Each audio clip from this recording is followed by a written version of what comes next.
Lee.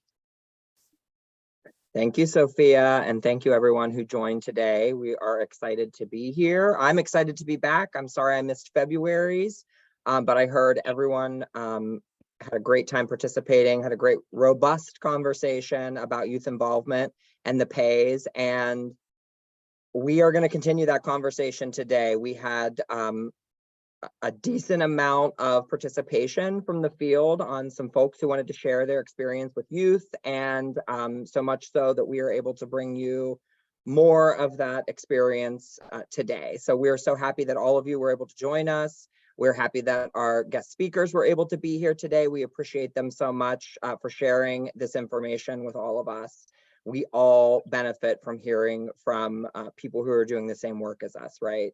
That is one of the biggest growths for myself, is learning from other people, and I just love it. I get so much information from all of you. So I'm going to let everyone know we are not doing our typical social media poll today because we have a packed agenda, but I am going to invite you to go to EPIS's Facebook page and please like that so you get all the newest information about PAYS right from that Facebook page.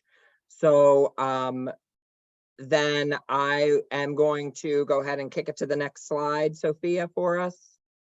And here are our experts here today, and Jeff Hogan is with us from EPIS as well. So I apologize, Jeff, for not having you on there, but we love having you here with us. You are a great supporter, so thank you for doing all the great work that you do and supporting us in this endeavor. Also here with us is Sophia and Elise, so thank you both for supporting on the back end. Appreciate you both for being here. And I am gonna get right into it. So we have 3 guest speakers today and a video from someone who is willing to share their work with the youth as well. So hopefully we have time for that at the end. But I would like to introduce our first speaker. So our 3 speakers are up on your screen now. Natalie Kauffman and Naomi Paluch from Cambria County Drug Coalition.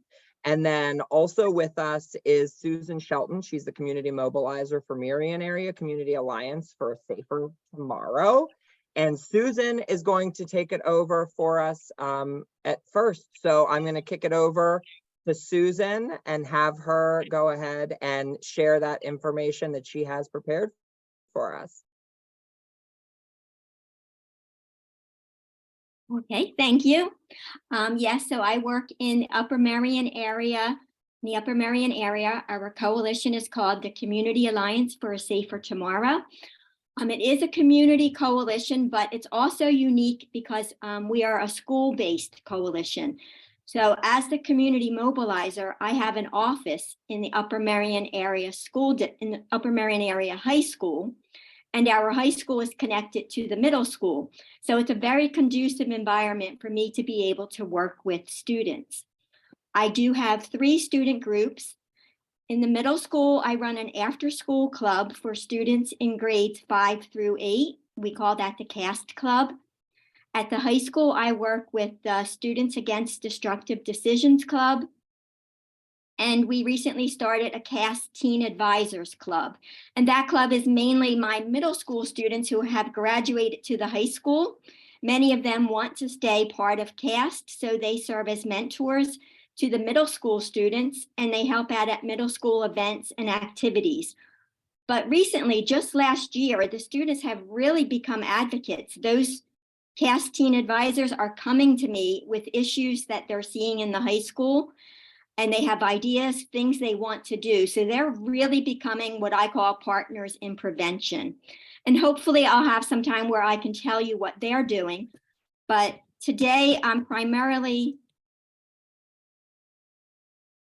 let's see my screen, there we go. I'm primarily going to be sharing a project called Let's Lift Each Other Up. And it's a campaign that we did with the high school SAD Club. And the reason I'm sharing this project is I think it's a good example of engaging students with the PAYS data. And it's also a project that really changed my view on how to engage youth. Prior to this campaign, our adult committee would analyze the PAYS data and we would prioritize. And at that point, then we would bring students in and ask them for their feedback. But with this project, we actually started with students.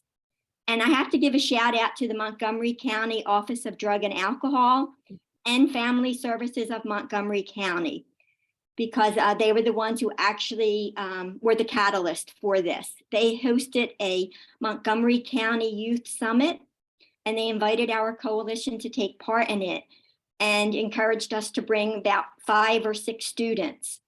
And this was happening in the heart of the pandemic. So I'm still having trouble here. There we go. It was a virtual summit, and they brought in a motivational speaker, Joe Markowitz, and he really inspired the students to see themselves as change agents and that they could make a difference in their school and in their community. After we met with him, we actually went into breakout rooms and we could look at our Upper Merion survey data. And my role there was kind of just to guide the students to ask questions, what's jumping out at you? What do you see that surprises you? What would you like to change? And what do you think you could do to benefit our school? So the students, just like the speaker from last month, they wanted to work on mental health. So they had the whole idea. I think I went ahead too fast. There we go. 46% of students were reporting feeling sad or depressed. They were also concerned about the students' low commitment to school. This group of students that I had at the summit, they were really high achieving students. So they were used to receiving praise, and they were shocked that just 55% of students reported receiving praise, and they wanted that to be all students. They said everyone does something praiseworthy, so they wanted to improve that. As adults, we always look at the substance use data, and the students were avoiding that. So I did give them a little nudge, and I asked them, what do you think about the substance use results? And they said, honestly, we thought those would be higher, but they were concerned about students coming to school drunk or high. That surprised them, and they felt it was something that really would impact the school environment. So they added that to the priorities list. This was like a 3 or 4 session summit, and over the next several sessions, the students were encouraged to come up with an action plan for things they thought they could do to change the data. And then Montgomery County Office of Drug and Alcohol gave them the opportunity to submit their ideas in the form of a mini grant so they could receive funding to actually carry out these ideas. So for mental health, the students wanted to blast the school with positive messages. And as I go on, I'll share with you what they actually did for that. They felt that coming to school drunk or high and being not committed to school and mental health, the students felt all of those were connected. And they wanted to do what they called spirit days, and they came up with a variety of really fun activities. And they wanted to invite the whole student body, whoever wanted to come, to take part in these activities. So I'll share exactly what they did as we move on. And they had a lot of ideas for increasing praise. And the students had to present to the high school administration and to student services. And it turned out that the school was in the process of rolling out their positive behavior intervention system, and they were going to really be ramping up the praise as well. So they said we didn't really need to put this in our plan, but the students still wanted to purchase a whole bunch of what they called cool stickers. And they gave these stickers to teachers, to all of the teachers, and they said, use these stickers for students who don't normally get praise in the classroom. Find something that they're doing positive and give them a sticker. This was really popular. The teachers loved it. They went very quickly. And teachers are just great. They actually went out and purchased more stickers. So that's something that we know they really appreciated. The students, when they were coming up with their mini grant proposal, they came up with this logo here, a rise against the wind and let's lift each other up. So they felt that's what they wanted to do. They wanted to encourage everybody to support each other and to be resilient.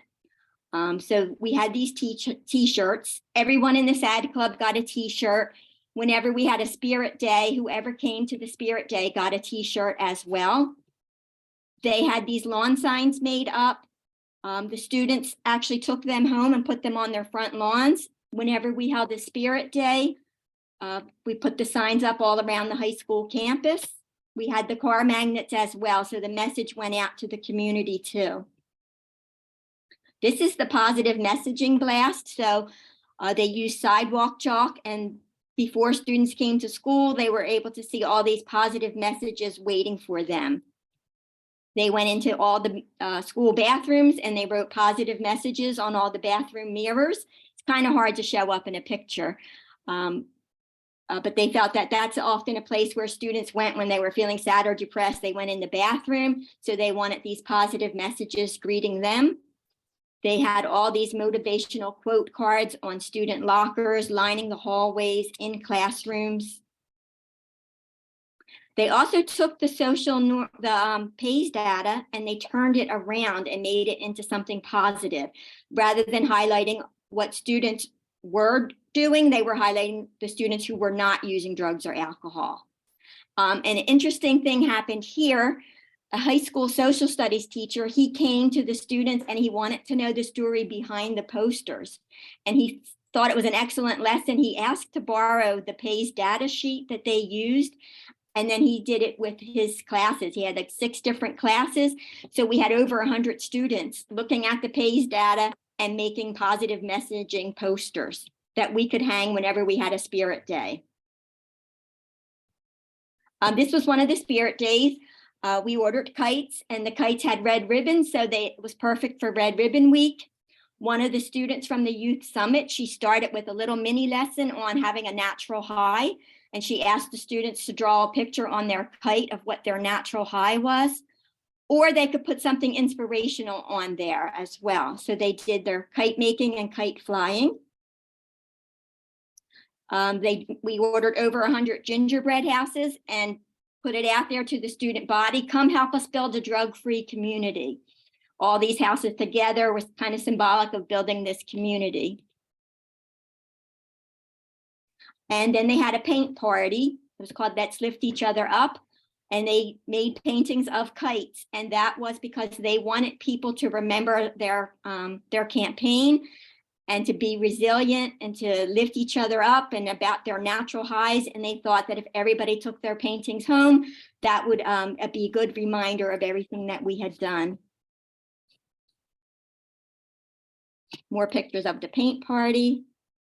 They did rock painting where they painted inspirational messages, put them all around the school, inside the school and outside the school.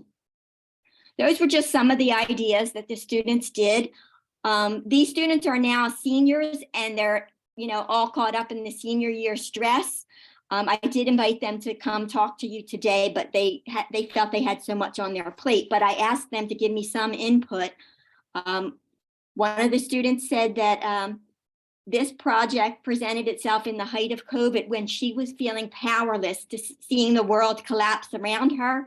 And this gave her a feeling of control, that she could do something about local problems, and that she learned leadership skills that she's still using today. She said she loved looking at the PACE data and then putting it in a positive light. And I love how she described this project. She said, we targeted our weaknesses while showcasing our strong suits. Let's see. Okay, a few more minutes. After doing that, I decided, am I able to do this with middle school students? And it turns out they can do it too. Now, we didn't have a whole summit and we didn't bring in Joe Markowitz, but I followed the same format from the summit, and the middle school students were able to do this. They also were concerned about mental health. They were concerned about any student in middle school using drugs or alcohol. And they were concerned that 6th grade students reported vaping and not even knowing what they were vaping. So the ideas, real quickly, what they came up with were, for mental health, they wanted to have an event where they could teach people about stress. so that it wouldn't turn into sadness or depression. So their idea was, it was called Calm Down with Cast, and you could rotate through different stations and at each station learn something. For the drug and alcohol use, they wanted to teach about peer pressure. They wanted to make a video, and of course they did not want to be in the video, so they wanted to make animated videos. And for vaping, they wanted to teach about, they said, let's teach elementary kids so they don't start vaping. And when we get to middle school, that number should be lower. And they came up with the idea of a puppet show. So this picture is from Calm Down with Cast. This is why I love kids. They came up with this idea of, one station was all about breathing. So when you're under stress, you have to breathe. And the method was bubble breathing, that you were supposed to blow, pretend you're blowing a bubble and let your stress float away with the bubble. And the kids said, why do we have to pretend? Why can't we blow bubbles? And that's the way kids think. So we had this very fun event. Here they are blowing bubbles. Another station, they were learning about moving, exercise. When you're under stress, you need to do something with that stress. I always have the kids take part. So you actually see a middle school student here is teaching about that.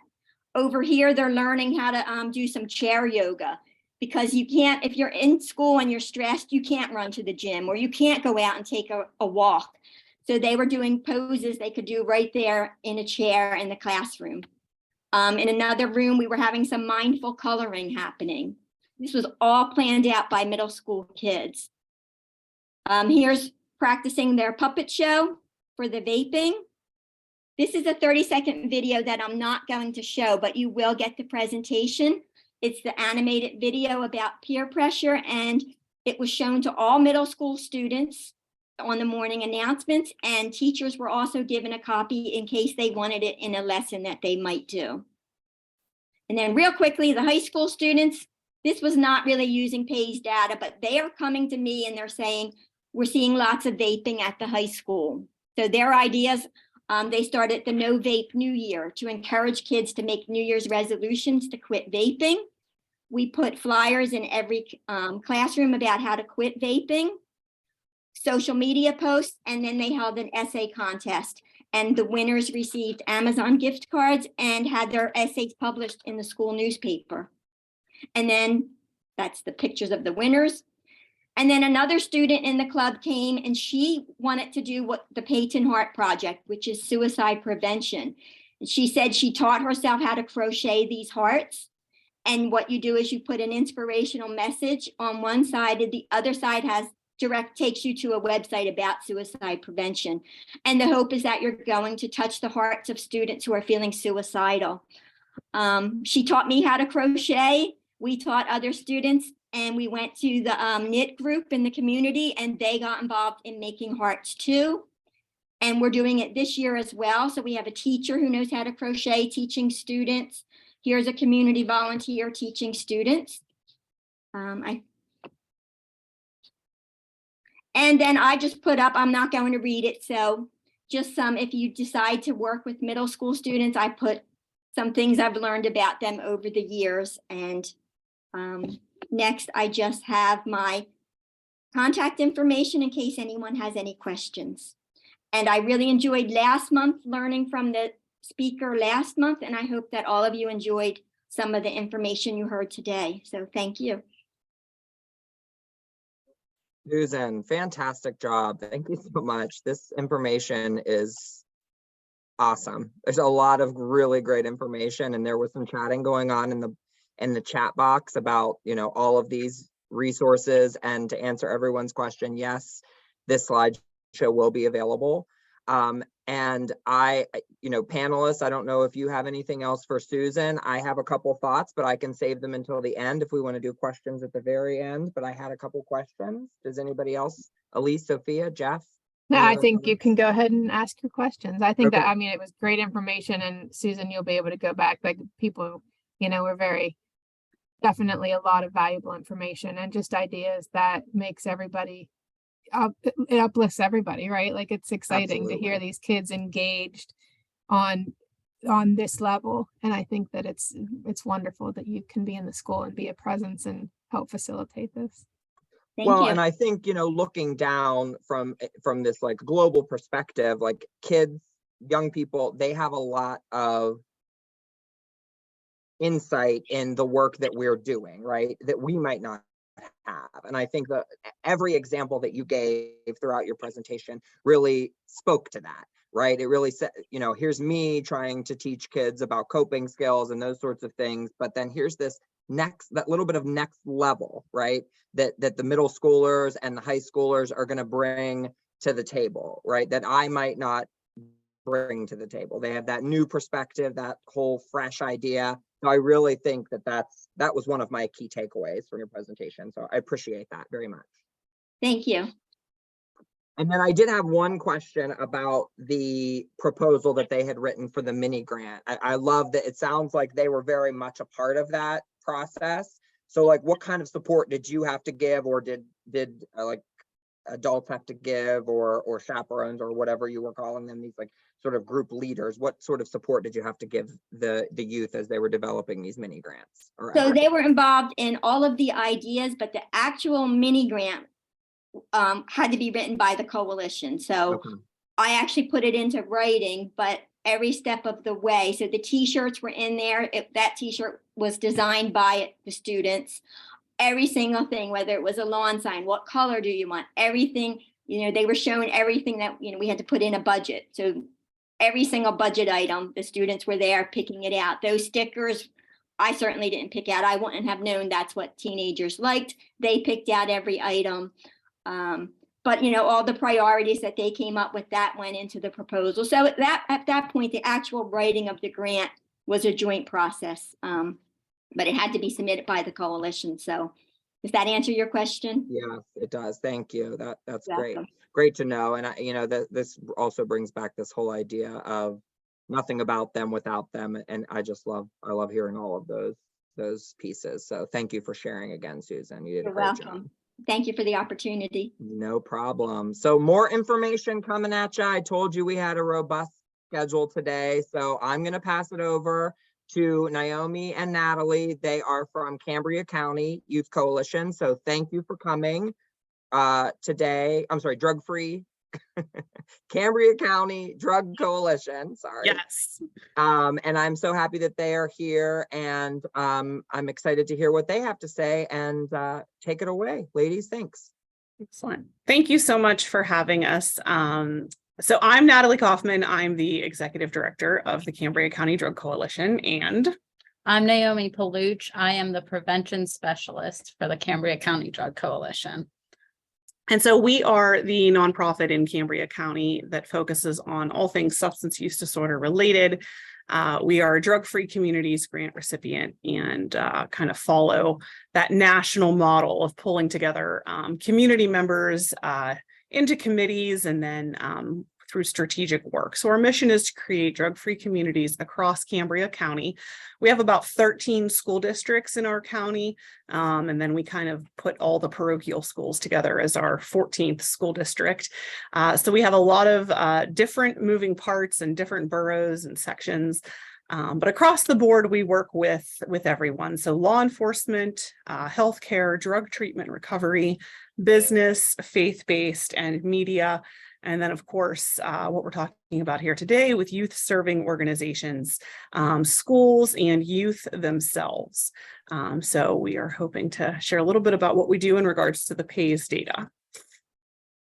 So this is something that we designed actually mid-pandemic, because it was hard to get all of this information out there and disseminate information, as you know, to everyone across the county. So partnered with Adagio Health. Naomi is contracted with Adagio Health, which you'll hear a little bit more about, through the Department of Health for tobacco-free Southwest Pennsylvania. So we created this infographic, again, did one for the 2019 and then updated it for 2022, and just gave some highlights. And so this, I'm old school, so this was created in Publisher, and we just made it work. But there's a couple different mechanisms. I'm sure if Naomi was making one now, she would use Canva.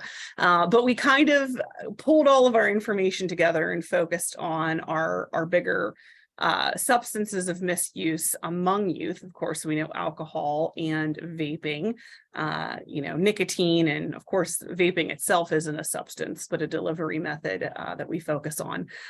So kind of flipped the script and focusing on the amount of youth or the number of youth that did not use substances. So you can kind of see down through the grouping 6th, 8th, 10th, and 12th, and then starbursting out 10th grade, because that's kind of the good median. We definitely see a very large increase between 10th and 12th grade percentages, but 10th grade kind of seems to be a good middle of the road.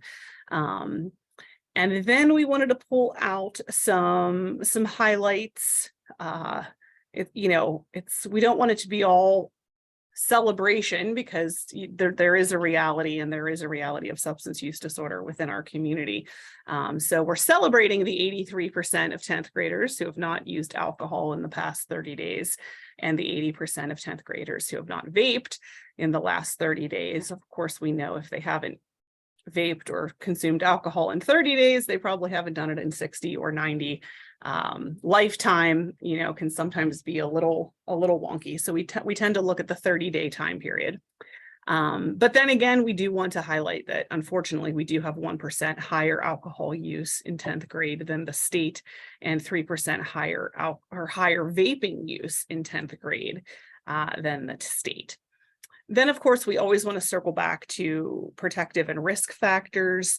We tried to give a description because, again, this is something that we wanted out in the community. So not everyone knows what a risk factor or protective factor is. So just pulling some of those terms and making them, common knowledge. So protective factors, behavior that lowers the likelihood of negative outcomes. Risk factors increases a person's chances of developing a disease. So our largest protective factor was 60% of youth experience family attachment. However, a big risk factor is 55% of our youth are experiencing low school commitment. And so this was kind of the information that we provided out to the community. We've used this in social media posts. We've used this just in flyers. And it's kind of a nice snapshot of the overall information. So our youth involvement at Cambria County Drug Coalition, we divided into 4 kind of areas. So the first one we're going to talk about is what we call YAC, which is our youth committee. The second thing we're going to talk about is an event called First Waves. The third is our tobacco resistance unit and Students Against Destructive Decisions groups. And our fourth one is the other collaborations that we have with youth serving organizations. So the Youth Advisory Committee is our newest committee, and something definitely we're passionate about, and is a long time in the works. Our Youth Advisory Committee is for youth ages or in grades 8th through 12th grade. And we have opened it up to anyone in Cambria County as long as they're a student. And we're really focused on getting a wide range of youth, and that may not necessarily be the best of the best, but those that might be at risk themselves, those that aren't involved in activities, as well as those that are heavily involved. We want a wide range of opinions at the table. So we have quarterly meetings. So our first meeting of the Youth Advisory Committee was end of January. So we went to a local skating rink. We had a kind of business type meeting where we talked about what we had going on at the coalition, got youth input. One thing that our Youth Advisory Committee is very excited to do is starting a podcast that they are going to be completely in charge of. As the staff at the coalition, we're just kind of guiding them, but they want to focus on mental health. We have a meeting coming up this week where we'll be at a local bowling lane. The kids will have the opportunity to bowl, have some fun, meet other kids, and then also have that business type meeting. So we really balance it between a fun activity and then like more of a business type meeting. Because I know when I was their age, there wasn't a lot of, it was either one or the other. It was either all fun and, you know, you kind of felt like it was like, okay, we're here, we're bowling, great, but what are we actually, like, is our opinion heard? And we definitely focus on hearing the youth. So, you know, when we can sit down and give them an agenda and, you know, it definitely makes them feel like it lets them know that their opinion is highly valued. In the picture, you can see last week was Through with Chew Week. So there in the middle is myself. To my left is one of our youth that's heavily involved named Zach. And we have a proclamation and with the county commissioners of Cambria County proclaiming that last week was Through with Chew Week. Zach was very excited to have the proclamation. I'm actually going to give him the original copy just because I know that would mean a lot to him, but he was excited to attend a county commissioners meeting and have a proclamation and everything. So that's just an example of how we get the youth involved. That's just a small example. Our youth advisory committee does events like First Waves, which Natalie will touch on later, the podcast and other initiatives, really just any part of the coalition. They have their voice heard as far as what we're doing, because especially in prevention, as adults, we can say, oh yeah, this works, they're hearing this, but really hearing from them, the honest feedback on these things is very important. So this is an example of our flyer, just to give you guys an idea. Like I said, we have quarterly meetings. So the youth came up with what they wanted to focus on this year. So the connection between unhealed trauma and substance use disorder, reducing the stigma of both mental health and also substance use disorder. And then they really want to focus on helping their peers get connected to supports. So anytime we're meeting with youth or any sort of community event, we bring this flyer to try to bring in youth of different backgrounds and have different passions at the table. Great. I saw a comment or question pop up in the chat of how do we fund the meetings? So as a drug-free grant recipient, we do have it built into our grant for youth capacity building. Now, of course, as grants go, we can only spend about $3 per youth for food.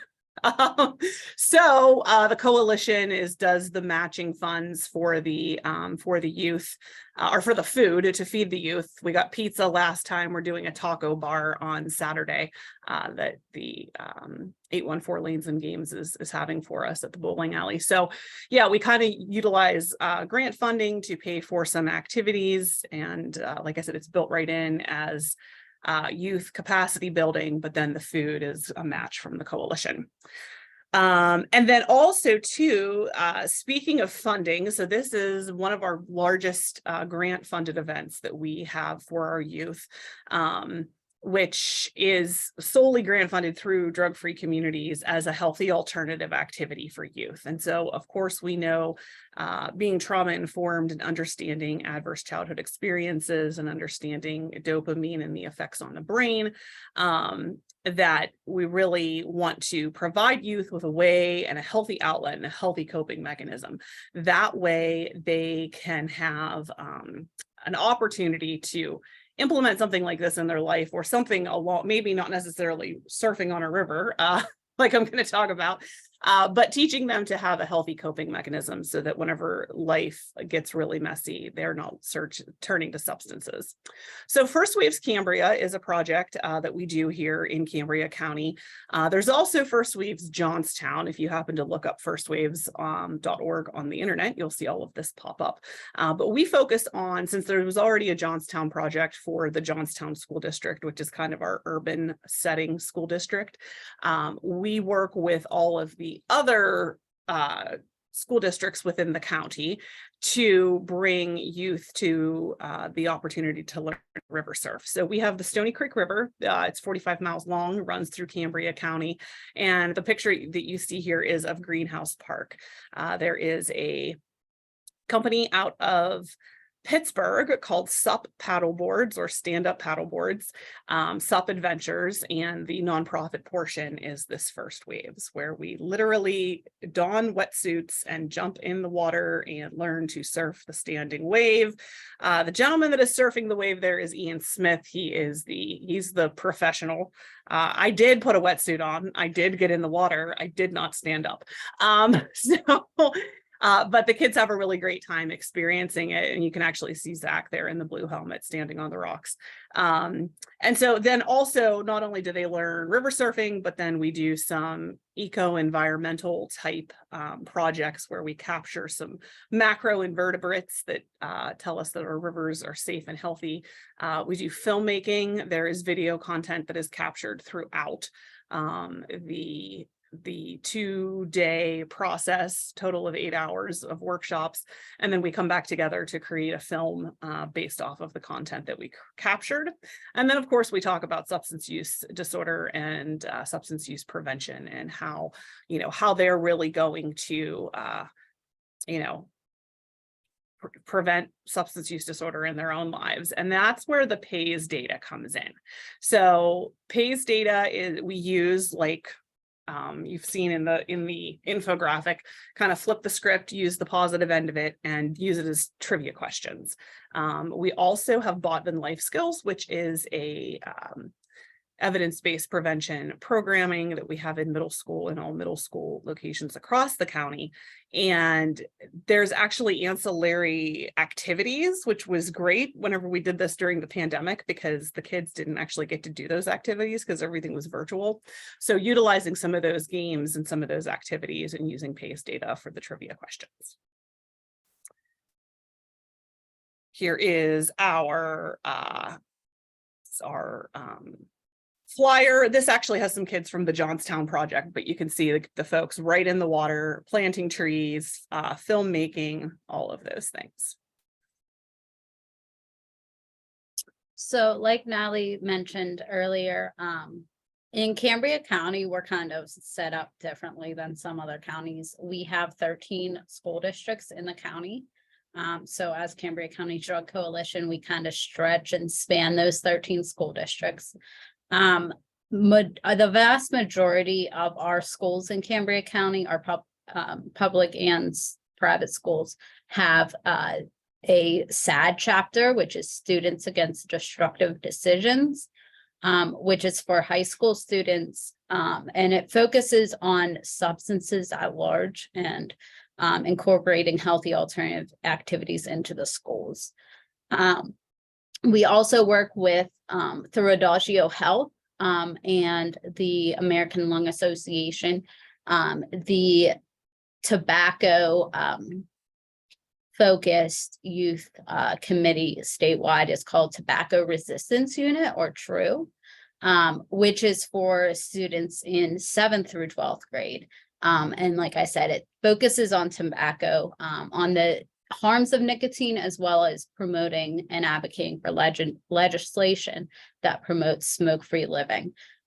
So an example of some of that legislation is they really were pushing for the Tobacco 21 bill that was passed in 2018 or 2019.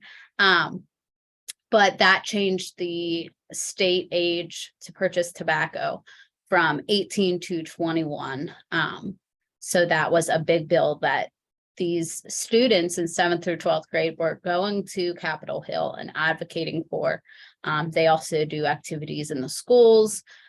They'll do what are called true storms, which are true parties.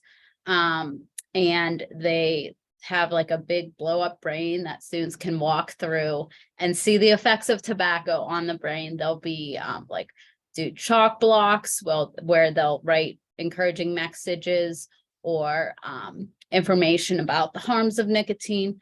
So it's really focused on students educating their fellow students, because it's one thing coming from adults telling youth, the dangers of nicotine and tobacco. But when it's coming from a friend or someone in the school, a student in the school that's highly regarded, that's another thing. So we work with them and try to get them incorporated into the schools and just be a support for those true and sad groups. So this is a picture of one of our SAD chapters at Portage High School at the statewide SAD conference. And I believe that Portage got an award. Their SAD chapter got an award for that. So that's a picture of them.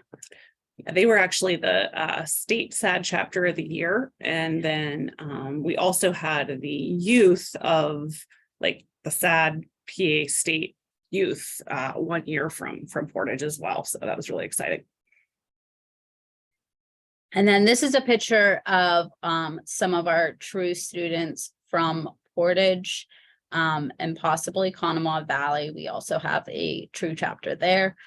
This is at the True Youth Conference Day where they got to go out to Westmoreland County last year and learn how to advocate for legislation, as well as learn more about tobacco.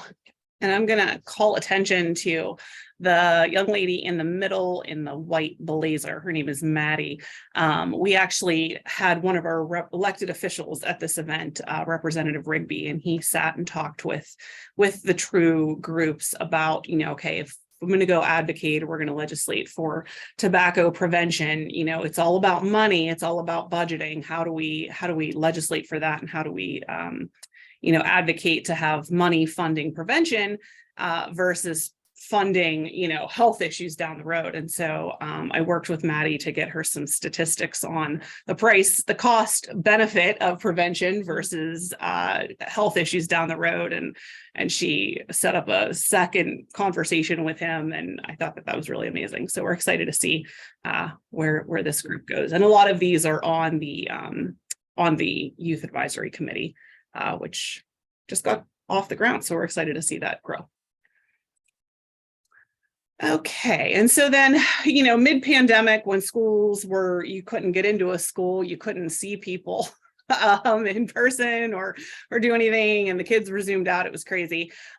We actually kind of pivoted and partnered with some of our faith-based groups in order to utilize some collaborations with youth serving organizations. So New Day is a faith-based youth group. There it is. That has a drop-in center on Wednesday evenings. It's in the city of Johnstown, and it's just pretty much an open gym. Kids can drop in and have dinner.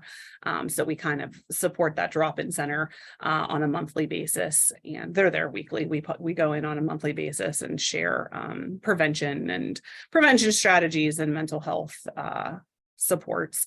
Of course, the YMCA, they have a summer camp for kids, so we were a part of that. And then Magellan My Life is really a youth program which focuses on youth that are experiencing mental health conditions, as well as substance use disorder, as well as potentially the foster care system. And it's really a safe space. There's a monthly meeting that we attend and support as well. So I think that is it for us. I know I saw some comments and questions pop up in the chat, so we're happy to answer any. And then there is our contact information if you have other questions outside of our presentation. Thank you so much. And we will be sharing everyone's contact information to the group, and you'll get all the slides. But yes, there were a couple questions. Cool. One question was actually a question that I had, but it came from Caitlin. About how do you engage the students? And this is a question, Susan, jump in too. How do you reach students who aren't the straight A students, the typical, on the student council and all these how do you reach those students? How do you engage them, and what's that process? Because that's always something that my coalition has sort of put up there as a priority, and it is harder than you think. It's tough. Yeah. So in the city, it's really easy. So in Greater Johnstown School District, there is a youth serving organization called Flood City. And that's Flood City Youth. And they actually do the First Waves Johnstown. So all of the youth that are at risk, that are underserved, are coming to a youth center. They have transportation. So it's really easy to connect with the kids in the city. The kids in the county is a whole different ballgame because we're very rural in the county. And so especially for first waves, wanting to have a really strong program this year, we're going to partner with the Pittsburgh Food Bank's youth cafes, summer youth cafe, or the summer free lunch that happens throughout the counties. We froze, but you guys can hear us, right? Okay, very good. So we're going to connect with the youth cafes. We were able to secure transportation through a for-profit company called Coal Tubin here in Cambria County, where you can float down the river on an inner tube, which is just the best way to spend a Sunday. They're going to provide transportation for us to go pick up the kids at the youth cafe locations and then transport them down to the actual first waves. And if you're involved in schools and you're connected to, school counselors, it's just asking the kids, hey, bring a friend that isn't involved in anything else. Bring the person that, is maybe shy, and just say, hey, listen, we're going to go bowling on Saturday. It's free. There's transportation. We're going to have tacos. Like, come on. It's kind of just getting the kids to make that connection as well. But you're right. It's difficult. No, I love that idea of using the youth, especially. I think that's a great process. Susan, did you have anything else to add to that? I was going to say the thing about having the kids invite friends as well. And then just something cautionary I would add. I know I tend to think that the kids I'm working with are rock stars and that they're not the kids that the data is talking about. And what I'm finding is that, yes, they are. Even kids that are right in front of me in my group, several of them have been hospitalized for mental health issues. And I found out several of them have actually been using substances. So what I'm starting to do is incorporate mental health check-ins at my meetings because it's just too easy to think you guys are the good kids. And they're all in the same environment. They're all facing the same issues and the same problems that are causing the drug and alcohol use. These kids aren't immune to that either. So I can't say that, yes, every child that comes to our club, that they're the good ones. They're the straight A students. They all are facing these same issues. So. Thank you for saying that, Susan, and thank you for being authentic, because I will say, like, we can fall victim to stigmatizing language and stigmatizing thoughts, even being in the field that we're in. So I think it's very important that you're saying that and expressing that. And I love the idea of doing these like mental check-ins. I think that's huge and very important. And thank you for doing that. So another question we had, let me pull it up. I think it came, sorry, I got mixed up here. Is the YAC open to all county students? If so, how do you address getting them to all the same locations for the meetings? You did sort of address this, but did you have anything else to add, Natalie or Naomi? So yeah, we really try to run it through the school counselors. It also kind of takes the onus off of us from a liability standpoint. If the school counselor or the SAD advisor or the true advisor or whoever would be at the school, even like the school nurse is a true advisor in one of our schools. And so they take care of everything with, the youth advisory committee is going to be going off campus on Saturday, permission slips, we're going bowling, we're going ice skating, whatever we're doing. And then that teacher or advisor at the school actually transports the students and brings them as a group. And of course, that's not to say that if, we have a student at a school that wants to be involved and there isn't necessarily a structure there, we'll definitely partner with the parents and go from there. We haven't grown to the point where we have kids that want to come without transportation, but we would definitely problem solve for them.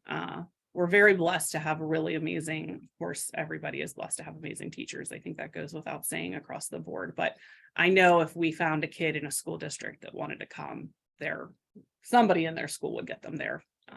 Yeah. Excellent. Thank you for that. Absolutely. So I will pause. Does anyone else have any questions that they want to unmute themselves? Just communicate to Sophia or go ahead and put it in the chat if you have any other questions, or panelists. Jeff, Elise, Dr. Baker, thanks for joining us. Sophia, if anybody else has any questions that you'd like to ask our presenters, now would be the time.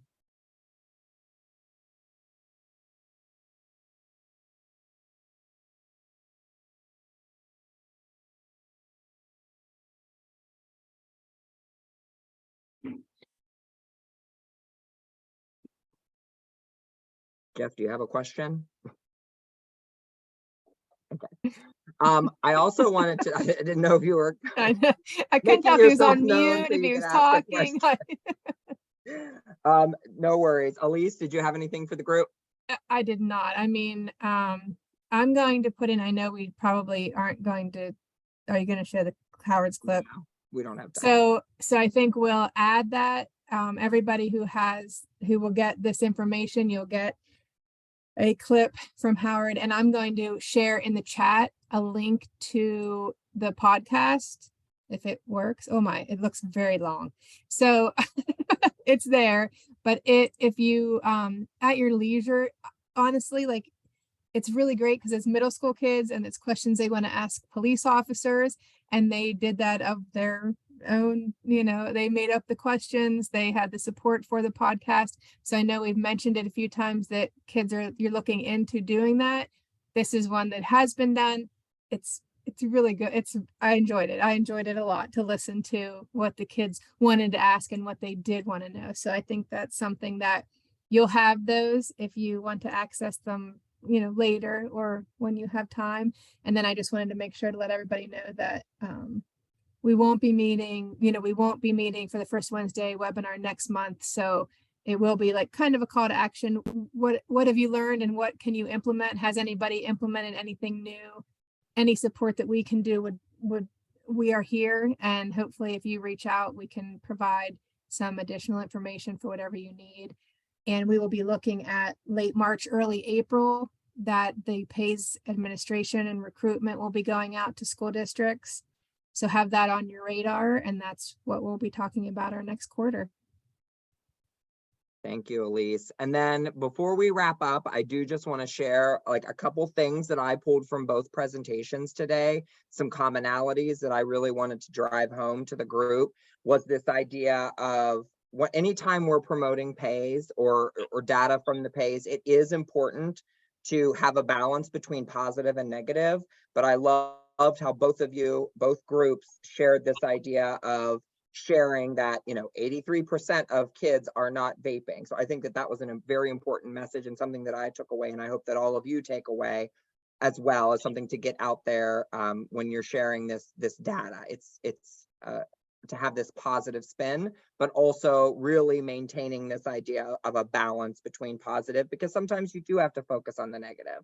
So I thought that was very important, a very important message.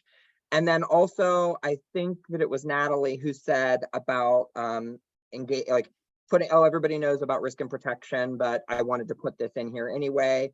I think that is so important because not everybody does necessarily associate this idea of risk and protection with youth problem behavior. So, they may know that there are risks and protective factors out there, but are they making that connection, that strong connection between risk and protection and its involvement and its connectivity to youth problem behavior? So I thought all of it was very valuable. Those were my key takeaways, and also the great examples of everything that everyone shared. So thank you all so much for that. Appreciate you all.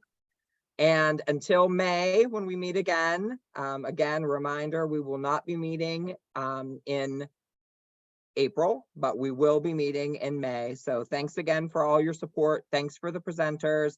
And please check out Howard's interview. It was really great. He's doing great work.